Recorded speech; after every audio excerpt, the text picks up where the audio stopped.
So I saw Sicko. Did you see Sicko? I saw it. I thought it was awesome. I saw it online, though. Shh, don't tell anyone.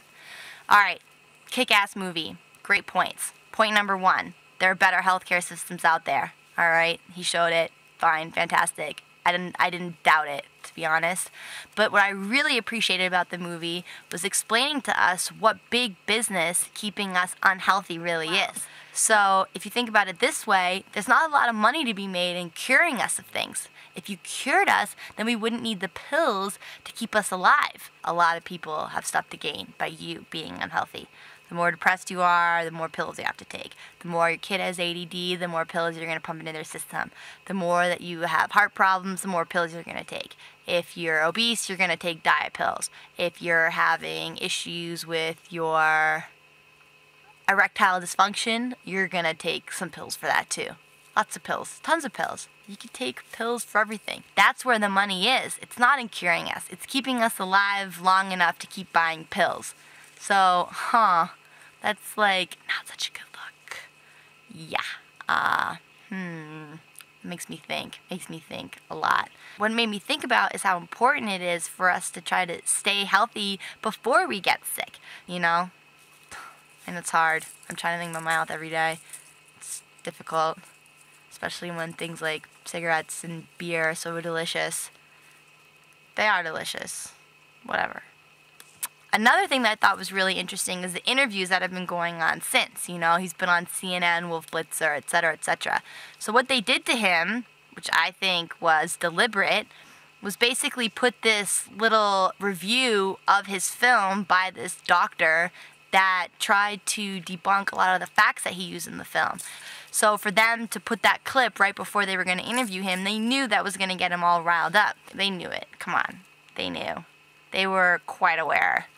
I mean, it's Michael Moore. Come on. He's passionate. At the same time, I do see how he could have alienated people because it can be hard to relate to his passion. If you think about the Republican Party, it's not as if they're letting a lot of passionate people get out there and speak.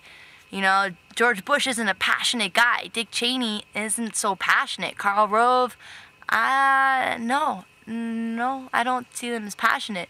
People like Michael Moore or Howard Dean, remember Howard Dean? Pyaw! Pyaw! Remember how Dave Chappelle did that? That was really good. Those are passionate people. They're passionate because they truly care about the issues that they're talking about. And it's beyond money. It's beyond economics. It's beyond fighting. It's about equality or justice or in some cases even just love for humanity. You think that George Bush ever shows his emotions? It's always this kind of like smirk. Everything's a smirk. Whether he's talking about the war, people dying, the environment, it's always like, You know what I'm talking about. You know the George Bush smirk. Where Michael Moore, he really let his emotions out. And I think that in many ways, it's very, very interesting how the Republican Party is able to play on the fact that people think emotions are weak. You know, it's a feminine thing to show your emotions. It's a feminine thing to show passion. And what men do is men hide their emotions. They never show their emotions. And I think that's what makes the Republican Party seem more like the cowboy and the rock star, and the Democratic Party seem like this bleeding heart liberal. So I think that's just an interesting differentiation point between these two types of personalities. Those that allow themselves to get passionate and those that don't.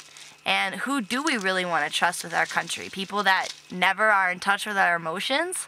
I mean, does that seem like a good look? Do men really feel better not being in touch with their emotions or never being allowed to express them? At the same time, I do think Michael Moore was a little bit too emotional, and perhaps people could have seen his behavior as inappropriate. That's a possibility.